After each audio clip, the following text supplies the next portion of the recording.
आ जाओ।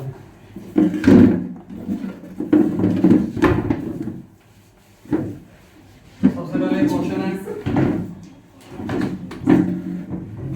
सारे बच्चे आ गए ना, रेफरेंस तो नहीं है। अच्छा कल तुम तो छुट्टी है तुम्हारी केमिस्ट्री मैथ की, तो परसों भी है। कल तो 2 दिन है। यस तो थोड़ा जल्दी क्लास लगा लो तुम। मैं तो मैं स्कूल है सर, 2 बजे लगा लो। दो वैसे क्या 4 से पहले? हाँ 2 बजे लगा लो। नहीं 2 बजे मत लगाओ ना, 3 बजे 1 बजे 1 बजे क्लास तुम। सर स्कूल है। एक ही क्लास है, घर जाके सो जाएंगे। चल ठीक। पक्का बताओ भाई, हाँ, ये नहीं सर, कि वो बात काम नहीं होना उससे चाहिए। दोनों। हाँ 1 घंटा तो पढ़ना है, बताओ हाँ, सर, हाँ। सब लोग मुझे आ रहे हो ना। Yes sir. बाकी तुम्हारी वो शाम को है ही बेटा, ठीक है। कल तुम्हारी जो ये 4 से 5 वाली क्लास है ना, वो एक से होगी, कल भी और परसों भी, ठीक है। फिर जब वो सर आ जाएंगे तो उसके बाद दोबारा अपना पढ़ाना है, ठीक है। चलो कल तो जो एक क्वेश्चन है फटाफट, अरे सुनो भी बेटे, आवाज बिल्कुल भी, यहाँ देखो आज का टॉपिक बहुत इंपॉर्टेंट है अपना, listen to me here now. मैंने एक क्वेश्चन करवाया था, पहले मैं वो क्वेश्चन करवा देता हूँ फटाफट आपको। एक स्केयर है, ये है square A B C D,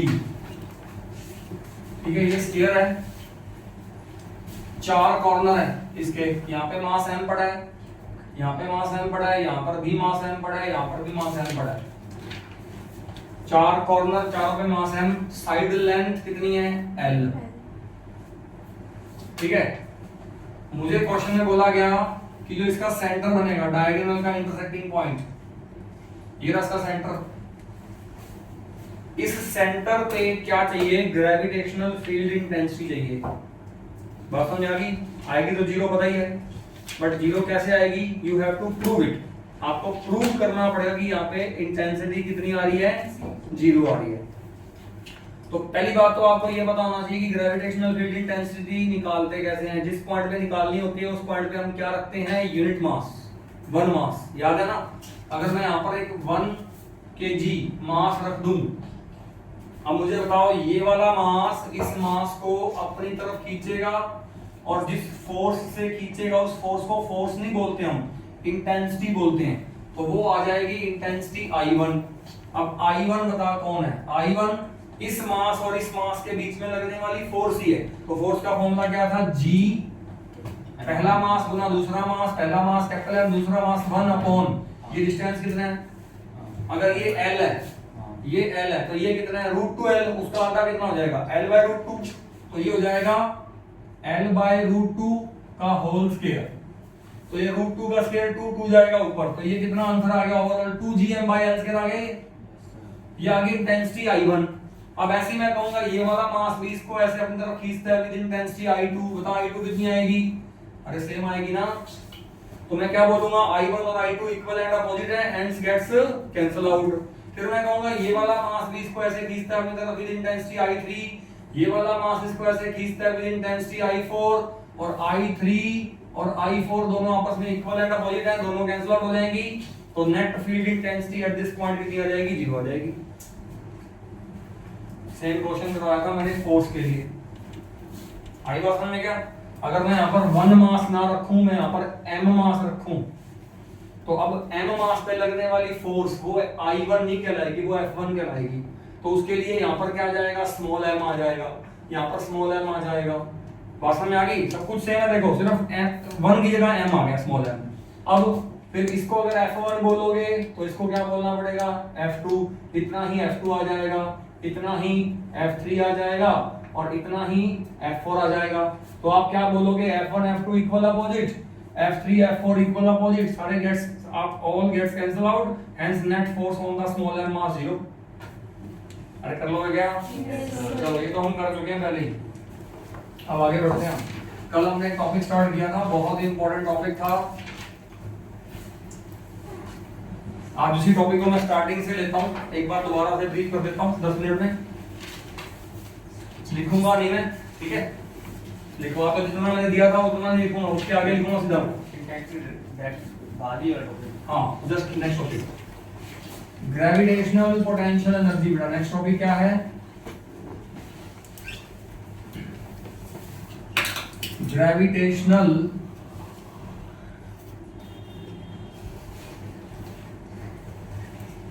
potential energy. Gravitational potential energy, मैंने कहा था जब भी एनर्जी का टॉपिक आएगा उस टॉपिक में हमेशा आप क्या निकालोगे? वर्क निकालोगे, क्योंकि वर्क को ही आप क्या बोलते हो? एनर्जी बोलते हो। अब यहाँ वर्क, कौन से वर्क को आप ग्रेविटेशनल पोटेंशियल एनर्जी बोलने वाले हो? अगर मैं वो वर्क डिफाइन करूं, यहाँ पर मैंने डायग्राम बनाया था, मैंने कहा था मान लो ये कौन सा मास है? सोर्स मास। मान लो ये कौन सा मास है? सोर्स मास। और ये कौन है? सोर्स मास की ग्रेविटेशनल फील्ड है ये। मान लो ये है सोर्स मास, और बेटा ये कौन है? सोर्स मास की ग्रेविटेशनल फील्ड है। ग्रेविटेशनल फील्ड के अंदर ये पॉइंट है ए पॉइंट, और इस ए पॉइंट का इस मास से डिस्टेंस है आर ए। ठीक है, फिर मैंने कहा था एक दूसरा मास ले लो। दूसरा मास, इसके अलावा जो दूसरा मास है उसको क्या बोलते हो? टेस्ट मास। दूसरा मास कौन सा? स्मॉल है, उसको कहाँ लोगे? फील्ड से बाहर लोगे। फील्ड से बाहर मतलब एट इंफिनिटी पे लोगे, है ना। अब मैंने कहा था इस वाले मास को कहां से कहां मूव करवाना है? इंफिनिटी से ए पॉइंट तक मूव करवाना है ना। तो हमें सिर्फ इतना काम करना है कि हमें इसको बस कैसे भी करके बाउंड्री पे छोड़ना है। उसके आगे काम, सारा काम तो ये मास खुद ही कर लेगा। ये मास खुद ही इस वाले मास को अपनी तरफ फोर्स लगा देगा और खींच लेगा। Are you getting what I am saying? ये वाला मास इस मास को खुद ही फोर्स लगा के अपनी तरफ खींच लेगा।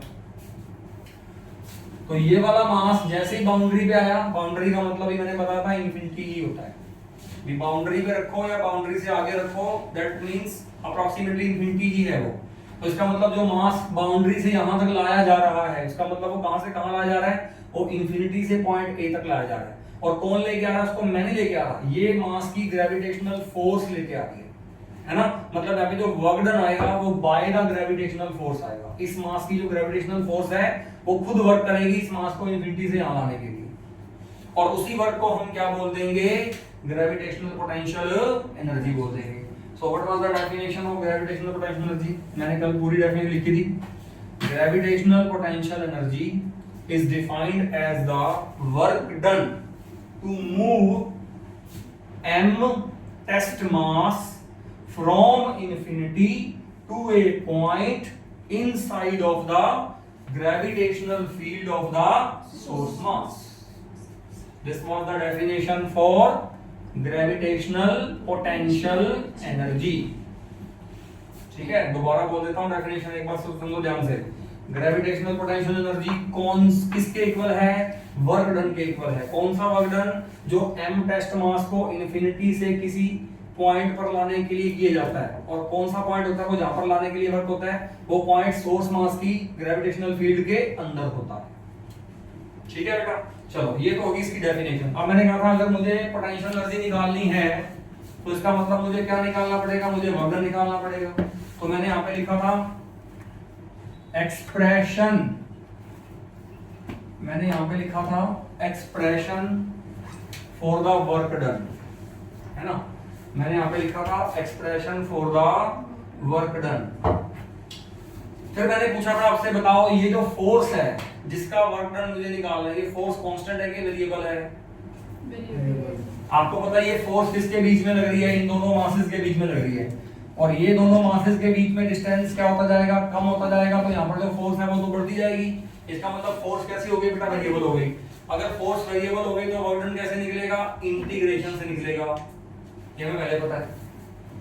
फिर मैंने बोला था मुझे ना इस मास को यहां से यहां लेके आना है, तो मैं इस मास को यहां से यहां स्ट्रेट पाथ से लेके आऊं, ऊपर से घुमा के लाऊं, नीचे से घुमा के लाऊं, या ऊपर नीचे से ऐसे घुमा घुमा के लाऊं? क्या सभी पाथ के लिए वर्क डन सेम आएगा, डिफरेंट आएगा? सेम आएगा। सभी तरह के पाथ के लिए वर्क डन सेम आएगा, बिकॉज यहां पर जिस फोर्स का वर्क हो रहा है वो फोर्स कैसी है? कंजर्वेटिव फोर्स है। कंजर्वेटिव फोर्स का जो वर्क डन होता है वो पाथ पे डिपेंड नहीं करता है। तो जब मुझे पता चल गया कि हर तरह के पाथ के लिए वर्क डन आना तो सेम ही है, तो फिर मैं क्यों ऊपर नीचे घुमा के पंगे लूं। मैं स्ट्रेट पाथ से इसको लेके आता हूं। मैं इस m मास को बिल्कुल स्ट्रेट रास्ते से लेके आऊंगा इंफिनिटी से a पर, ठीक है। अब मुझे पता है जैसे जैसे ये वाला मास पास आएगा और पास आएगा और पास आएगा, इनके बीच का डिस्टेंस घटेगा, फोर्स बढ़ेगा। इसका मतलब फोर्स कैसा फोर्स है, वेरिएबल फोर्स है।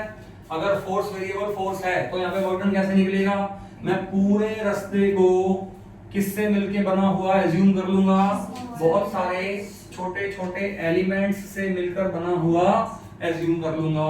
और उन बहुत सारे एलिमेंट्स में से एक एलिमेंट मैं कंसीडर कर लूंगा PQ, और उस एक छोटे से एलिमेंट की जो लेंथ मैं मान लूंगा वो मान लूंगा dx, और पॉइंट P का इस मास से जो डिस्टेंस मैं मान लूंगा वो मान लूंगा x।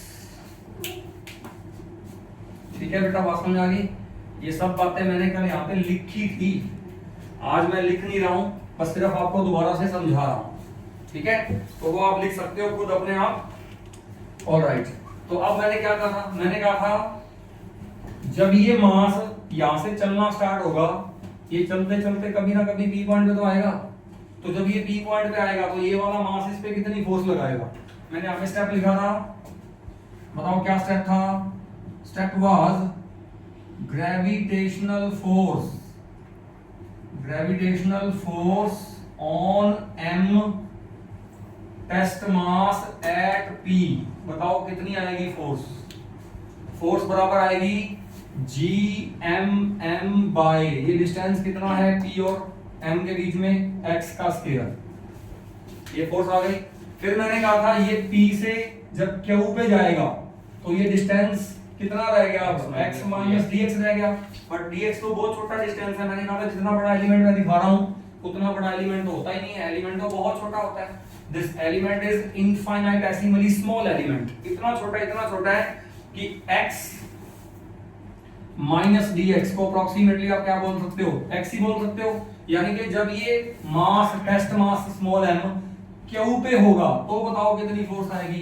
Gravitational force on m test mass at Q, बताओ कितनी फोर्स आ जाएगी। वो आएगी GMM by x minus dx का होल स्क्वायर, बट वो अप्रोक्सीमेटली कितनी बोली जाएगी, GMM बाय x स्क्वायर ही बोली जाएगी, बिकॉज x माइनस dx को अप्रोक्सीमेटली आप क्या बोल सकते हो, x ही बोल सकते हो। बताओ यहां तक क्लियर है क्या। फिर मैंने कहा था, मैंने क्या जस्टिफाई कर दिया, ये दो स्टेप से मुझे क्या समझ में आया, ये दो स्टेप करने से मुझे ये समझ में आया कि यहां से यहां तक तो फोर्स कांस्टेंट नहीं है, लेकिन P से क्या हो, ये छोटे से डिस्प्लेसमेंट के लिए फोर्स अप्रोक्सीमेटली क्या है, कांस्टेंट है। तो क्या मैं इस छोटे से डिस्प्लेसमेंट के लिए पहले छोटा सा वर्क डन निकाल सकता हूं क्या। तो छोटा सा वर्क डन मैंने डिफाइन किया था dw, मैंने कहा था dw कौन है, ये आएगा small work done for small displacement dx, छोटे से डिस्प्लेसमेंट dx के लिए छोटा सा वर्क डन dw। और बताओ ये dw फॉर्मूला क्या आएगा, f डॉट dx आएगा। यहां तक लिखा था लास्ट में, ठीक है। चलो अब आगे करेंगे हम, ठीक है भाई। यहां तक लास्ट लिख दिया था बेटा मैंने। चलो अब इसके आगे बढ़ते हैं। चलो एक काम करो, ये दोनों का डॉट प्रोडक्ट खोल दो, बताओ क्या आएगा। First vector magnitude f, second vector magnitude dx cos theta. बताओ थीटा कितना है, इस डायग्राम को देख के बताओ थीटा कितना आएगा। बताओ भाई, dx भी इस तरफ है, फोर्स भी इस तरफ है, 0 आएगा। और 0 कितना होता है, 1 होता है। और dw कितना आ जाएगा, f into dx आ जाएगा, और 0 1 हो गया। Now what is f, f तो ये रही, चाहे p हो चाहे q हो, p से q तक फोर्स यही है। यहाँ पुट कर दो फोर्स की वैल्यू, बताओ कितना आ गया, GMM by x square into dx आ गया। सही बात है ना। अब दोनों तरफ क्या करेंगे, दोनों तरफ कर देंगे इंटीग्रेशन, क्योंकि मुझे टोटल वर्डन निकालना है। अरे ये तो छोटे से डिस्प्लेसमेंट का छोटा सा वर्डन निकाला ना मैंने, तो टोटल वर्डन कैसे निकलेगा, दोनों तरफ करेंगे इंटीग्रेशन, कर दो। ये लो यहाँ करो dw इंटीग्रेशन, यहाँ कितना आ जाएगा gmm/x² dx इंटीग्रेशन लिमिट। अब यहाँ इंटीग्रेशन की लिमिट बताओ क्या आएगी, पहले बताओ यहाँ पे वेरिएबल कौन है, x। अरे x ही तो बदलता है, x बेसिकली है कौन, दोनों मास के बीच का डिस्टेंस है। पहले इनिशियल बताओ, इनिशियल दोनों मास के बीच का डिस्टेंस कितना था, इनफिनिटी, और जब ये मास a पे आ जाएगा तो वो डिस्टेंस कितना हो जाएगा ra, तो लिमिट क्या बन जाएगी इनफिनिटी से ra। सही बात है क्या? Yes sir. और ये dw इंटीग्रेशन कितना होता है तो मुझे पता है, टोटल वर्डन आ जाएगा ये तो। बोलो सही बात, ये तो टोटल वर्डन आ जाएगा। अच्छा यहाँ जो कांस्टेंट है उसको बाहर निकाल रहा हूं मैं, gmm बाहर इंटीग्रेशन 1/x² को बोलूंगा मैं x की पावर -2 into dx, और लिमिट आ जाएगी मेरे पास इनफिनिटी से ra। चेक कर लो यहां तक सही होना चाहिए आपका। चलो अब इसके आगे बढ़ते हैं, इसके आगे हम यहां करेंगे टोटल वर्क डन, बताओ कितना आ रहा है। GMM बाहर चल रहा है, GMM बाहर चल रहा है, चले दो, ठीक है। x की पावर बेटा -2 का करो इंटीग्रेशन, कितना आएगा, x की पावर -2 + 1 अपॉन -2 + 1, लिमिट आ जाएगी इनफिनिटी से आ रही है। फॉर्मूला याद है कि भूल गए? x की पावर n का फॉर्मूला क्या होता है इंटीग्रेशन का, n+1/n+1, ठीक है।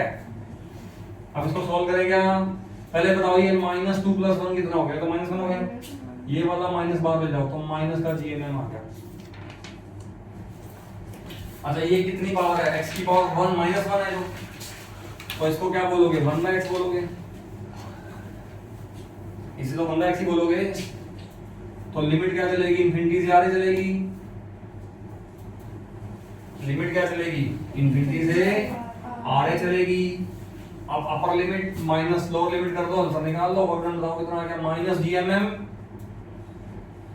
1/x कितना ra, minus lower limit 1/x कितना इनफिनिटी, 1/∞ 0। तो बताओ बेटा फाइनल वर्क डन कितना आ गया, माइनस का GMM/ra आ गया। और इसी वर्क डन को हम क्या बोल देते हैं, पोटेंशियल एनर्जी A, UA बोल देते हैं, UA बोलो। Potential energy of, potential energy 8.8।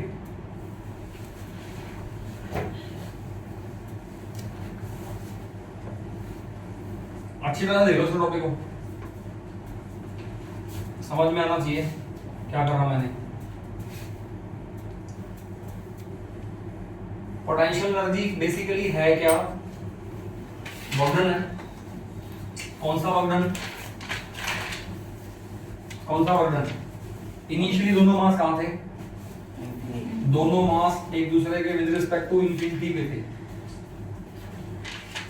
और इनफिनिटी से इनके बीच का डिस्टेंस मैंने कितना कर दिया, r कर दिया या ra कर दिया। तो दो मास जो इनिशियली इनफिनिटी पे थे उनको ra डिस्टेंस पे लाने का जो वर्क डन था, उसी वर्क डन को हमने क्या बोला है, ग्रेविटेशनल पोटेंशियल एनर्जी बोली है। और ये एनर्जी किसकी आई है, बेसिकली ये एक सिस्टम की आई है, जिस सिस्टम के अंदर कितने मास हैं, दो मास। Means to say this is the gravitational potential energy of a system of two masses, and the two masses were initially at infinity, but now after work done they are at a particular distance r, और वही r distance फॉर्मूले में आएगी। मेरी बात सामने आ रही है, मैं बोल रहा हूँ ठीक है बेटा, बात समझ आ गई। सर सारे पॉइंटों की अलग अलग ग्रेविटेशन होएगी। हाँ भी अगर आप A पॉइंट में ना लाओ, मान लो आप इसके पीछे एक B पॉइंट और कंसीडर कर लो, तो उसका डिस्टेंस हो जाएगा RB। तो फिर अगर इंफिनिटी से B पॉइंट पे ला रहे हो मतलब दोनों के बीच का डिस्टेंस अगर आप आर बी कर रहे हो तो फिर पोटेंशियल एनर्जी का फॉर्मूला क्या आएगा, उसमें माइनस में क्या आ जाएगा, यहाँ पर आर बी आ जाएगा। बस बात समझ में आ गई। आपको सिर्फ ऐसे याद करना है इस टॉपिक को कि दो मास है और दोनों मास इनिशियली कहां पर हैं, इन्फिनिटी पे हैं, लेकिन फाइनली वो कहां आ गए हैं, एक पर्टिकुलर डिस्टेंस पे आ गए हैं। तो इसका मतलब अपने आप तो आए नहीं होंगे, इन्फिनिटी से एक पर्टिकुलर डिस्टेंस पे लाने के लिए वर्क डन तो हुआ ही होगा। तो वो जो वर्क डन हुआ है वही वर्क डन उनके पास है, उस सिस्टम के पास है, किसकी फॉर्म में, ग्रेविटेशनल पोटेंशियल एनर्जी की फॉर्म में। और वो एनर्जी का फॉर्मूला क्या है, minus G M M by R. और आर कौन है, उनके बीच का डिस्टेंस है। अगर वो आर है तो आर है, आर बी है तो आर बी, अगर सिंपल आर है तो आर। वो तो समझ आई बात नहीं आई। अभी तो मैं दो पार्टिकल सिस्टम के लिए बात कर रहा हूं, अभी तो मैंने दो मासेस वाले सिस्टम की बात की है, आगे चल के मैं चार मासेस के सिस्टम की बात भी करूंगा। मैं ऐसे भी करूंगा, देखो मैं कहूंगा चार मास हैं, चारों मासेस शुरुआत में बताओ कहां हैं, इन्फिनिटी में। अब मैं क्या करूंगा, चारों को वन बाय वन करके ना, इन्फिनिटी से यहां, इसको यहां, इन्फिनिटी से यहां, इसको इन्फिनिटी से यहां, इसको इन्फिनिटी से यहां लाऊंगा। तो ये क्या बन गया, ये चार पार्टिकल का सिस्टम बन गया। और चारों पार्टिकल को इन्फिनिटी से यहां, इन्फिनिटी से यहां, यहां लाने का जो वर्क डन है, वो पूरा वर्क डन क्या कहलाएगा, इस पूरे सिस्टम की ग्रेविटेशनल पोटेंशियल एनर्जी कहलाएगा। मतलब ये सिर्फ टू पार्टिकल सिस्टम के ऊपर एप्लीकेबल नहीं है, ये एन पार्टिकल सिस्टम के लिए एप्लीकेबल है कंसेप्ट। पर शुरुआत तो टू से ही करोगे ना आप, लेकिन पहले ये बताओ बेटा, ये समझ में आया कि नहीं आया। अब देखो यही सेम टॉपिक 12th में आएगा। बताओ हेडिंग क्या बनाओगे, इलेक्ट्रिक पोटेंशियल एनर्जी हेडिंग बनाओगे। बताओ डायग्राम क्या बनाओगे, वहां पर यहां कौन सा चार्ज लोगे, कैपिटल क्यू सोर्स चार्ज, यहां कौन सा चार्ज लोगे, स्मॉल टेस्ट चार्ज। लेकिन वहां ना एक प्रॉब्लम आ जाएगी, प्रॉब्लम वहां पे क्या आ जाएगी, यहां फोर्स ओनली अट्रैक्टिव थी, लेकिन वहां फोर्स अट्रैक्टिव भी होएगी, रिपल्सिव भी होएगी। और आप ध्यान से देखो, जब फोर्स अट्रैक्टिव है, तुम यहां देखो, आप ध्यान से देखो, जब फोर्स अट्रैक्टिव है तो एनर्जी नेगेटिव आई है। हम 12th में भी जब करेंगे ना ये टॉपिक, तो वहां पर भी मैं आपको ये बोलूंगा, देखो एनर्जी जब तक फोर्स नेगेटिव है तो एनर्जी क्या आएगी, नेगेटिव आएगी। जब तक फोर्स अट्रैक्टिव है तो एनर्जी क्या आएगी, नेगेटिव आएगी। अगर फोर्स वहां पर रिपल्सिव हो जाती है तो फिर एनर्जी क्या आएगी बेटा, पॉजिटिव। और ये कोई रट्टा नहीं है, आप सोच के देखो ना इस बात को। मान लो ये फोर्स ऐसे ना लग रही होती, ऐसे लग रही होती, तो बताओ फिर यहाँ पर cos 0 की बजाय कितना आता, cos x cos c आता है यहाँ पर। और cos x cos c यहाँ पे होता -1, मतलब यहाँ माइनस, यहाँ माइनस, यहाँ माइनस, एक माइनस पहले आ जाता, और जो पहले माइनस आता और ये वाला माइनस जब बाहर निकलता तो यहाँ पे क्या आ जाता, प्लस। इसका मतलब आंसर में क्या आता, प्लस आता। इसमें कोई रट्टाफिकेशन थोड़ी ना है, वो तो साफ मुझे टॉपिक बता देगा। लेकिन इस बात को हम 12th में याद कैसे करेंगे कि अगर अट्रैक्टिव फोर्स हो तो इलेक्ट्रिक पोटेंशियल एनर्जी क्या होती है, नेगेटिव होती है। और अगर रिपल्सिव फोर्स हो तो इलेक्ट्रिक पोटेंशियल एनर्जी क्या होती है, पॉजिटिव होती है। अच्छा, एनर्जी का फॉर्मूला क्या आएगा, यहाँ पर फॉर्मूला क्या आ रहा है, Gmm/r, वहां पे फॉर्मूला क्या आएगा, KQQ/r, सेम है, डेरिवेशन भी सेम है, इवन की फॉर्मूला भी सेम है, आंसर भी सेम है। इवन की इसके बाद जो क्वेश्चन कराऊंगा वो भी सारे सेम होंगे। उसमें k की वैल्यू भी g की वैल्यू के बराबर नहीं, वहां k की वैल्यू अलग-अलग मीडियम के लिए अलग होगी, यहाँ g की वैल्यू सेम होती है हर मीडियम के लिए। g जो है वो यूनिवर्सल कांस्टेंट है बेटा, आवाज नहीं सुनो, यहाँ जो कैपिटल G है ना वो यूनिवर्सल कांस्टेंट है, इसकी वैल्यू कैपिटल G की वैल्यू फिक्स है। वहाँ कैपिटल K की वैल्यू अलग-अलग मीडियम के लिए अलग होगी, वो बताएंगे, वहां पे बताएंगे। फिलहाल तो आप नेचर को समझोगा कि टॉपिक की नेचर वहां पे ही होने वाली है बस, बाकी जो डिस्कशन है वो वहीं करेंगे अपन। मेरे कहने का मतलब ये है कि ये सेम टॉपिक आप 12th में पढ़ने वाले हो, और ये मान के चलना कि जो यूनिट नंबर 1 है ना 12th का, वो 25% हो गया अपना, अगर ये सारा टॉपिक अगर आपको आ गया हो, क्योंकि सारे क्वेश्चन भी सेम है, दैट्स द मीनिंग। ठीक है, चलो ये कौन सा टॉपिक हो गया अपना, ग्रेविटेशनल पोटेंशियल एनर्जी टॉपिक हो गया। अब नेक्स्ट टॉपिक हेडिंग बनाओ, नेक्स्ट टॉपिक हेडिंग बना लीजिए। नेक्स्ट टॉपिक हेडिंग है gravitational potential and the symbol is V। अभी हमने टॉपिक पढ़ा ग्रेविटेशनल पोटेंशियल एनर्जी, और अब हम टॉपिक पढ़ने जा रहे हैं ग्रेविटेशनल पोटेंशियल, और मैं आपको कहने वाला हूं कि बेटा ये सारा टॉपिक यही है, बस मुझे करना पता है क्या है, मुझे क्या करना पता है, जो ये टेस्ट मास था ना स्मॉल m, जो ये टेस्ट मास था ना बेटा स्मॉल m, इसको मुझे 1 करना है, इसको मुझे क्या करना है 1। यानी कि अभी जो मैंने एनर्जी का टॉपिक आपको पढ़ाया उसमें मैं कितने मास को इन्फिनिटी से a पे लाया हूं, m मास को इन्फिनिटी से a लाया हूं।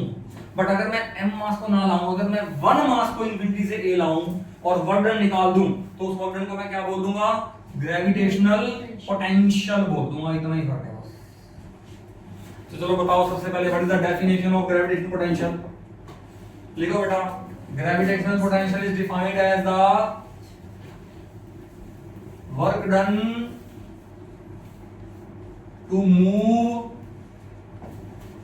यूनिट टेस्ट मास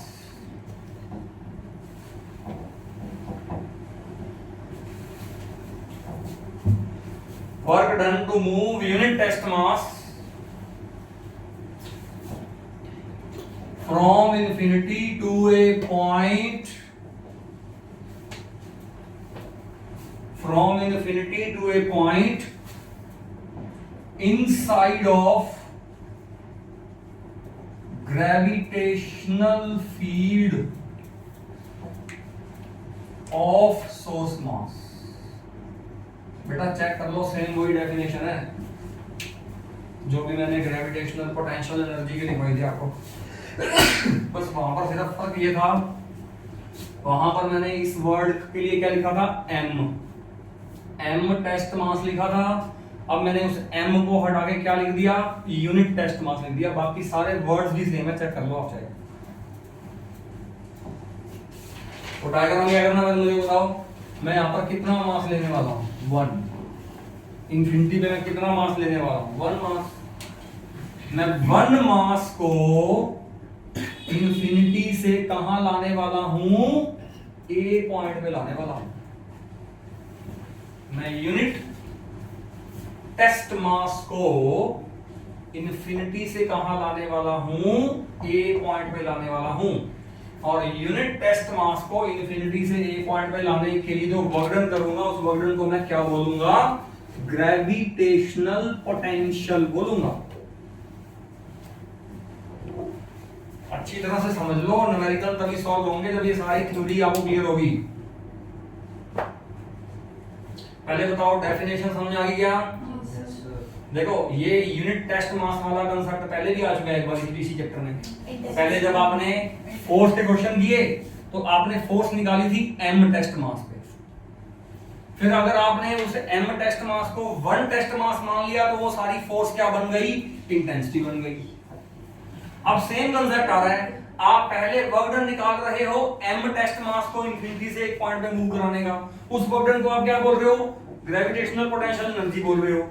फिर आप उसी वर्क डन के कंसेप्ट के अंदर उस m टेस्ट मास की बजाय यूनिट टेस्ट मास को मूव करवा रहे हो और उसी वर्क डन को आप क्या बोल रहे हो, ग्रेविटेशनल पोटेंशियल बोल रहे हो। कितना सिमिलर सा कंसेप्ट है ये, आर यू गेटिंग? चलो अब लिखो बेटा एक्सप्रेशन लिखो, बताओ क्या लिखो। अब जैसे जैसे स्टेप मैंने कल एक्सप्रेशन में लिखे थे सेम स्टेप बन सकते हैं यहाँ पर। सबसे पहले बताओ मैंने क्या लिखा था, सबसे पहले बताओ बेटा मैंने क्या लिखा था यहाँ पर, लाइन बताना क्या थी, as m test mass come close and close, force gravitational force between m and small m increases. अरे यही लाइन लिखी थी क्या मैंने? अब यहाँ पे बताना ये लाइन की जगह तुम क्या लाइन लिखोगे, as unit test mass come close and close, कहना कर दो, एज m टेस्ट मास, सुनो बेटा सुनो, अरे बताओ क्या लाइन लिखोगे, एज यूनिट टेस्ट मास। ये तुमने खुद ने लिखना है, मैं लिखूंगा इसको, तुम कहीं सोच रहे हो, ये तो ऊपर की बात है बेटा, उसकी फोर्स मास उसकी डेफिनेशन के अंदर है। अब लिखो एक्सप्रेशन, अब लिखो एक्सप्रेशन, बताओ फर्स्ट लाइन क्या आएगी, as unit test mass comes close and close, force gravitational force between capital M and unit mass increases. Hence force कैसी है? वेरिएबल। अरे बोलो। यस फिर आगे बताओ क्या लिखा था मैंने? सर वापस से रिपीट कर बाय पिक्चर लिखा हुआ छाप के लिखा है सर आप ही लिखना लिखवाओ तुम स्टैंडर्ड से। आ गया क्या आ गया? आंसर आ गया उसका। पीछे जो लिखा हुआ है वहां पे m टेस्ट मास की जगह बेटा यूनिट टेस्ट मास कर दो बस। As unit test mass comes close and close, gravitational force between capital M and unit test mass increases. लिख लिया? यस सर अब अगली लाइन बताओ क्या थी? To calculate work done, to calculate work done. अरे पढ़ के बताओ क्या लाइन थी? टू कैलकुलेट वर्क डन, लिखा let the whole path is assumed to be divided, is assumed to be made up of large number of small elements. Consider one such element pq equal to dx such that point p is at x distance from m. अभी तुम्हारा same आ जाएगा। और उसके बाद I think ये line थी, है ना? तो अब बताओ ये लाइन क्या लिखोगे? तुम कहोगे ग्रेविटेशनल फोर्स ऑन m की जगह बताओ कौन सा मास आएगा? यूनिट टेस्ट मास। बताओ एट पॉइंट P कितना फोर्स आएगा बताना भाई। अरे स्मॉल m को कितना पुट करना है? 1 पुट करना है बस मुझे। नहीं बस समझ आई क्या? ये स्मॉल m वाला मास कितना हो गया? 1 हो गया। फिर तुम कहोगे जब स्मॉल m वाला मास P से Q पे आएगा तो बताओ Q पे कितनी फोर्स आ जाएगी? वो यूनिट टेस्ट मास। बताओ बेटा कितनी फोर्स आ जाएगी? वो भी स्मॉल m1 तो सेम आ गई फोर्स। ये सेम लॉजिक आ जाएगा। सेम ही अरे स्मॉल m को 1 पुट करो ना, सेम कहां है? बस ठीक है सर स्टेप सेम है लेकिन स्टेप के अंदर जो है मैटर वो तो सेम नहीं है ना। अब cos 180 पुट करना है। हां यहाँ पे GM बाय आस्कर है तो उसको आई भी लिख सकते हैं। हां लिख सकते हैं 180 बट आई है तो 4 180 180 ओ सही सॉरी जाएगा। Zero। कोई दिक्कत नहीं हो रहा तुम। 180 है तो force ना। अरे बोलो यहां तक सही है क्या? यहां तक पहले यहां तक बताओ सही है। यस अब तुम क्या कहोगे? dw बताओ कौन है? Small work done for small displacement dx। अब यहां पर ना एक चेंज कर रहा हूं मैं। यहां जो w है वर्क डन उसकी नोटेशन में चेंज कर रहा हूं। पिछली बार मैंने वर्क डन कैपिटल W से डिनोट किया था, यहां पर बेटा मैं वर्क डन स्मॉल w से डिनोट कर रहा हूं। ये स्मॉल w, अरे पता तो होना चाहिए ना कि कौन सा मास मूव करवाया आपने। आपको ये तो समझ आना चाहिए ना कि स्मॉल w वर्क डन कब लेना है मुझे? जब कितना मास मूव करवाओगे? 1 मास। और 1 के अलावा 2 3 4 5 जो मास मूव करवाओगे उसके लिए वर्क डन की नोटेशन क्या लोगे? कैपिटल W लोगे। फार्मूला भी अरे same तुम आएगा। मेरी बात सुन लिया करो तुम। सर यही डिस्कस कर। सर फार्मूला सेम आएगा फिर।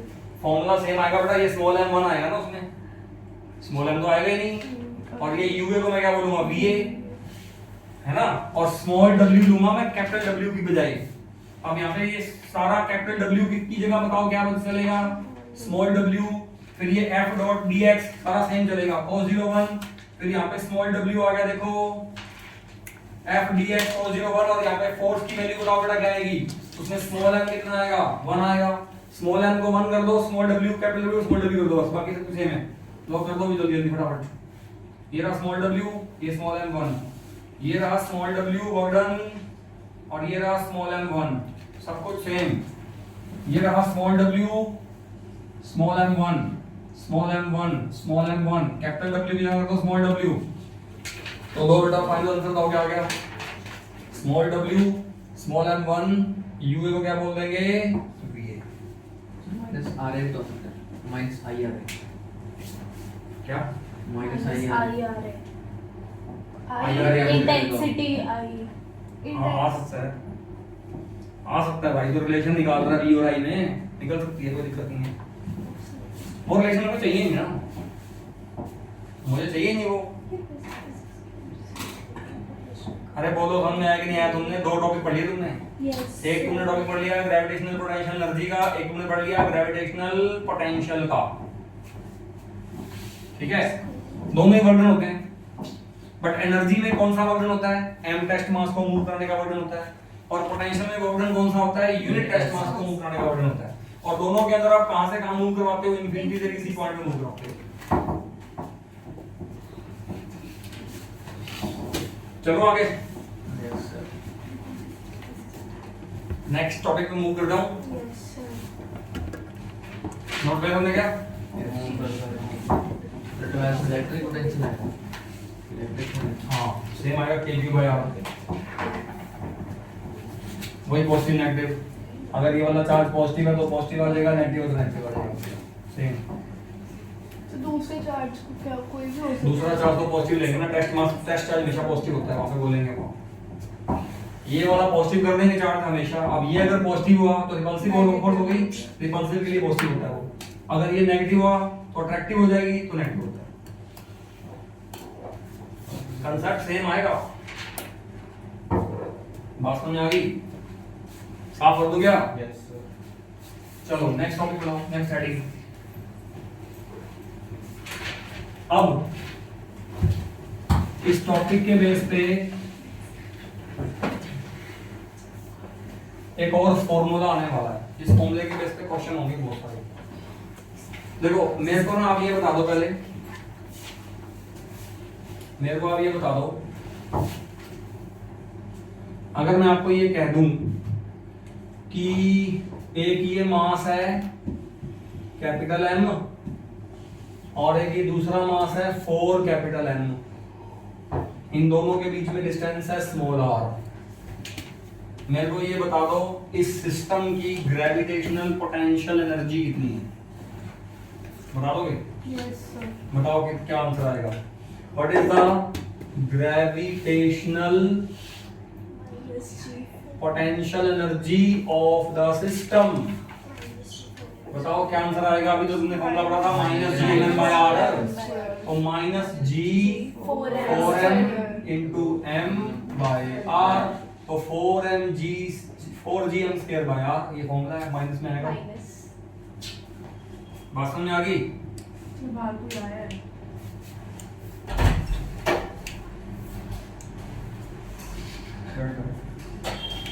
नेक्स्ट बैच के बच्चे हैं अरे बोलो ये समझ आएगी नहीं यार तुमको आगे sir. ये तो फॉर्मूला लगा दिया ना आपने अच्छा ये जो एनर्जी आई है ये आई कहां से है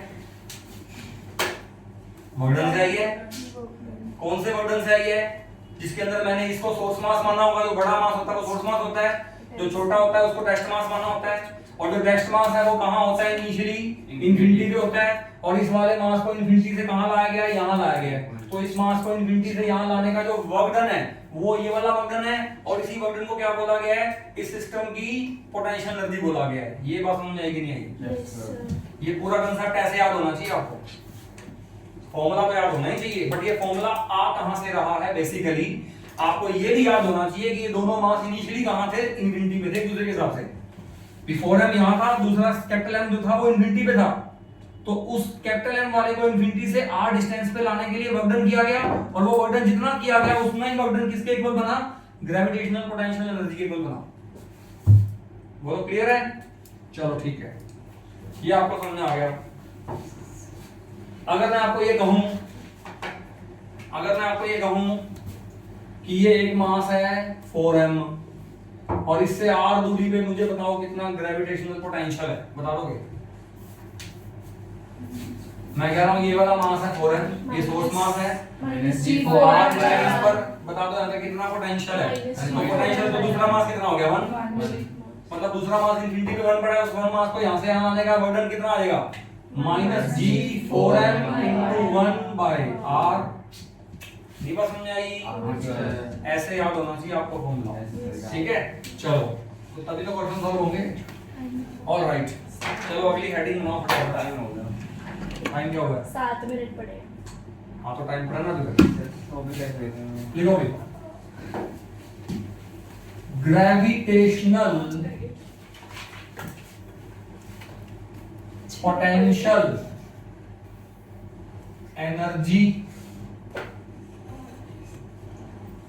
डिफरेंस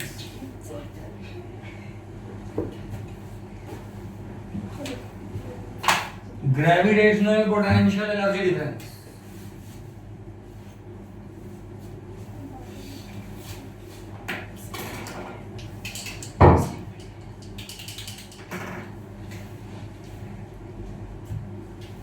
बेटा देखो अभी पीछे टॉपिक हमने कौन सा पढ़ा था? अभी जो पीछे टॉपिक पढ़ा था वो क्या था? Gravitational potential energy. अब हम टॉपिक कौन सा पढ़ने जा रहे हैं? ग्रेविटेशनल पोटेंशियल एनर्जी डिफरेंस पढ़ने जा रहे हैं। यार एक भी मार्क नहीं आता सर अब तो दोनों क्लासे खाली गई इसमें चल रहा है। इतने मार्क पढ़ने की जरूरत है। चलो ये ठीक है। अब ये कैसे पढ़ोगे सुनो ध्यान से। आपको ग्रेविटेशनल पोटेंशियल एनर्जी तो पता है but gravitational potential energy difference नहीं पता, ठीक है? चलो हम एक काम करते हैं, वही डायग्राम बनाते हैं फिर से। ये था सोर्स मास, ये सोर्स मास है, ये इसकी ग्रेविटेशनल फील्ड है, फील्ड के अंदर ये पॉइंट है ए पॉइंट और इस पॉइंट का डिस्टेंस कितना है आर ए, और ये दूसरा मास पड़ा है स्मॉल m, ये पड़ा है एट इंफिनिटी।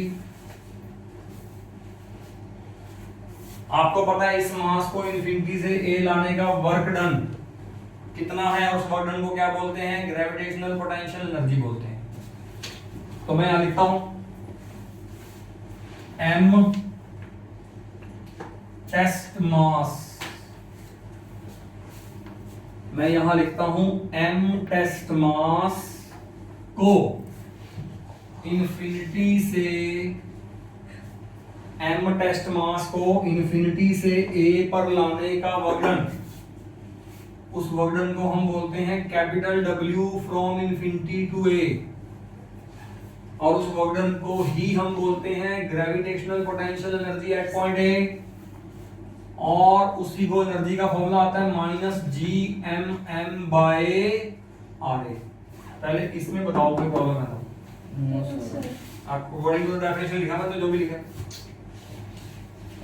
कितने मास को मूव करवा रहे हो? m टेस्ट मास को, कहां से कहां? इंफिनिटी से a। उस मास को मूव कराने का वर्क डन की notation capital W from infinity to a, उसी वर्क डन को क्या बोलते हो? Potential energy at point a, उसका फॉर्मूला क्या होता है? माइनस GMM बाय RA, है ना? ये तो वही ग्रेविटेशनल पोटेंशियल एनर्जी, बट मुझे एनर्जी नहीं पढ़नी, मुझे एनर्जी डिफरेंस पढ़ना। तो डिफरेंस कैसे पढ़ूंगा मैं एक काम करता हूं, मैं इस A के पीछे मान लेता हूं एक और पॉइंट था B पॉइंट, और इस B पॉइंट का डिस्टेंस कितना था वो मैंने मान लिया RB।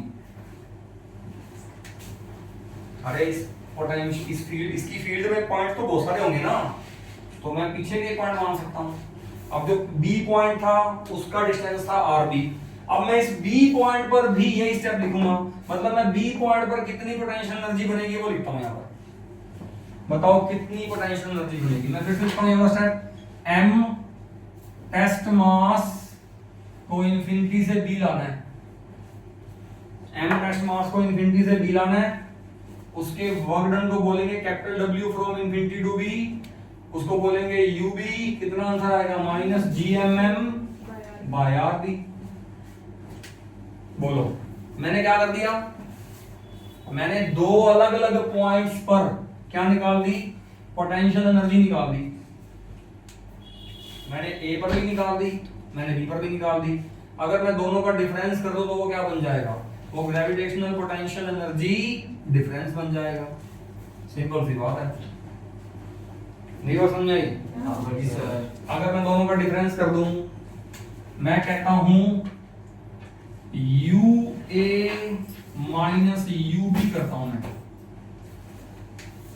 अब मुझे बताओ इसमें से ये माइनस करने का मतलब हुआ कि इसमें से ये माइनस करना है? सर इसमें फाइनल माइनस इनिशियल कर सकते हो, लेकिन ये भी तो कर सकते हो, डिफरेंस तो करना है।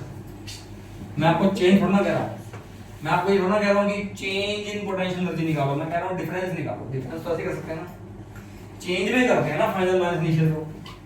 मैं तो डिफरेंस की बात कर रहा हूं, तो डिफरेंस तो UA माइनस UB और UB माइनस UA दोनों हो सकते हैं, क्योंकि जो फॉर्मूला मैं बनाऊंगा ना वो दोनों में एप्लीकेबल होगा।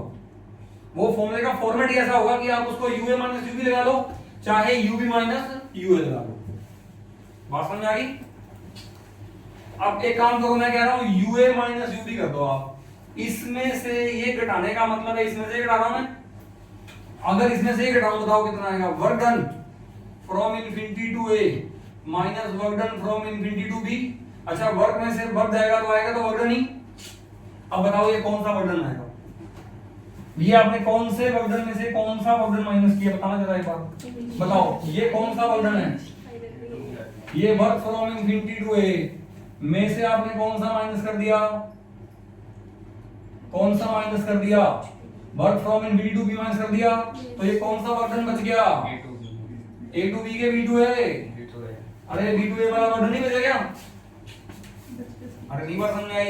आगे सर डायग्राम देखो ये साफ क्लियर बोल रहा है डायग्राम। जो ये वाला वर्कडन है वो इस वर्कडन प्लस इस वर्कडन का सम तो है, तो इस वर्कडन में से ये घटाऊंगा तो बी से ए का वर्कडन बच जाएगा मेरे पास। तो मेरे पास एक फॉर्मूला आ गया बेटा, बहुत बढ़िया फॉर्मूला आ गया। बताओ work done from B to A बराबर फॉर्मूला क्या बन गया? U A minus U B. Sir वो करके दिखाना। हाँ कर दे, वो तो कर लियो तुम, हाँ करिए। वो तो तुम इसमें पुट कर चाहे ना कर, मेन फॉर्मूला यही है। जब अपन क्वेश्चन करेंगे तो यू ए यू बी की वैल्यू पुट कर लेंगे, माइनस कर देंगे, आंसर निकाल लेंगे। गिवन है यू ए की वैल्यू वो तो निकाल लेंगे ना ये बड़ा फॉर्मूला। M1 ये मास पता होगा, ये वाला मास पता होगा, डिस्टेंस पता होगा, तो यू ए यू बी निकाल लेंगे और यहाँ पुट कर देंगे, आंसर निकाल लेंगे। सर क्या रहेगा? ठीक है, वो तो क्वेश्चन के ऊपर है बेटा। तुम पहले मेरी बात सुन ध्यान से, यहाँ सुनो ध्यान से। मैं जब मुझे पता है मेरी भी नेक्स्ट क्लास है, अभी टॉपिक खत्म नहीं हुआ, सुनो ध्यान से। अरे तुम क्यों बोल रहे हो? टॉपिक खत्म नहीं हुआ अभी तक। This formula is very important, this formula is very very important. इस फॉर्मूला के बेस पे बहुत क्वेश्चन है बुक में, इवन कंपटीशन में भी क्वेश्चन मिलेंगे इस फॉर्मूले के बेस पे आपको। अब मुझे ये बताओ, इस फॉर्मूले को ध्यान से देख के बताना, ये कौन है? ये कौन है? यही तो है ग्रेविटेशनल पोटेंशियल एनर्जी डिफरेंस। और ये किसके इक्वल आ गया? वर्कडन के इक्वल आ गया। कौन सा वर्कडन है? कैपिटल डब्ल्यू वर्कडन है। कैपिटल डब्ल्यू वर्कडन में कौन सा मास मूव करवाते हो? एम मास। और कहां से कहां मूव करवा रहे हो? बी टू ए। नहीं बात समझ आई? अब तुमको फर्क समझ में आया? ग्रेविटेशनल पोटेंशियल एनर्जी और ग्रेविटेशनल पोटेंशियल एनर्जी डिफरेंस, दोनों में क्या डिफरेंस है? Yes sir. दोनों में सिमिलरिटी क्या है? दोनों ही वर्कडन है, चाहे एनर्जी हो चाहे एनर्जी डिफरेंस हो, दोनों एनर्जी है। दोनों में कौन सा मास मूव करवाते हो? एम मास, एम मास। लेकिन एनर्जी में जो एम मास मूव करवाते हो कहां से कहां करवाते हो? इन्फिनिटी से अंदर एक पॉइंट में मूव करवाते हो। लेकिन एनर्जी डिफरेंस में जो मास मूव करवाते हो कहां से कहां मूव करवाते हो? वो अंदर ही एक पॉइंट से दूसरे पॉइंट में मूव करवाते हो। बहुत बड़ा डिफरेंस है ये। अरे नहीं बात समझ आई क्या? जब आप एनर्जी निकालते हो तो भी आप एम मास को मूव कराने का वर्कडन निकालते हो। जब आप एनर्जी डिफरेंस निकालते हो तो भी आप एम मास को मूव कराने का वर्कडन निकालते हो। लेकिन दोनों वर्कडन में क्या फर्क है? जो एनर्जी वाला वर्कडन है उसमें एम मास को कहां से कहां मूव करवाया जाता है? फील्ड के बाहर वाले पॉइंट से फील्ड के अंदर वाले पॉइंट तक। लेकिन जब आप एनर्जी का डिफरेंस निकाल रहे हो तो एम मास को कहां से कहां मूव करवाया जा रहा है? फील्ड के अंदर वाले ही पॉइंट से फील्ड के दूसरे अंदर वाले पॉइंट तक मूव करवाया जा रहा है। समझ में आया क्या? Yes. This is the definition of gravitational potential energy difference. अब इसको डिफाइन करना जरा। आप क्या बोलोगे इसके बारे में? आप इसके बारे में बोलोगे gravitational potential energy difference is defined as the work done to move m test mass from one point to another point inside of gravitational field of source mass। मैंने आपको डेफिनेशन लिखवा दी किसकी? ग्रेविटेशनल पोटेंशियल एनर्जी की। बताना next topic क्या बनेगा? बताना next topic क्या बनेगा? ग्रेविटेशनल नेक्स्ट टॉपिक बनेगा ग्रेविटेशनल पोटेंशियल डिफरेंस। और कैसे करोगे? आप कहोगे हम m मास को मूव नहीं करवाएंगे, अब कितने मास को मूव करवाएंगे? तो सारा टॉपिक सेम है। आप कहोगे वन टेस्ट को मूव करवाया इंफिनिटी से a, उसके वर्क की नोटेशन आप कहोगे small w infinity to a, उसे आप बोलोगे va और उसे आप बोलोगे माइनस gm/r है। नहीं बात समझ में आई? फिर आप कहोगे वन टेस्ट मास को मूव करवाया इंफिनिटी टू b, उसको आप बोलोगे small w infinity to b, उसको आप बोलोगे vb, उसको आप बोलोगे माइनस gm/rb। फिर आप कहोगे हम इसका डिफरेंस करते हैं, हम करेंगे va माइनस vb, सामने आएगा small w infinity to a minus small w infinity to b, small w from b to a। तो मेरे पास फॉर्मूला क्या बन गया? Final formula small w from b to a बराबर बन गया va माइनस vb। और मैं क्या बोलूंगा? Gravitational potential difference is defined as the work done to move unit test mass from one point to another point inside of the field of the source mass। लो खत्म है topic. अब कल इसके और डिस्कशन करवाओगे, कल मैं सीधे क्वेश्चंस पे जाऊंगा इसके। ठीक है भाई, चलो बहुत अच्छा आज सर कल कल का टाइम 1 बजे है इसका 1 o'clock।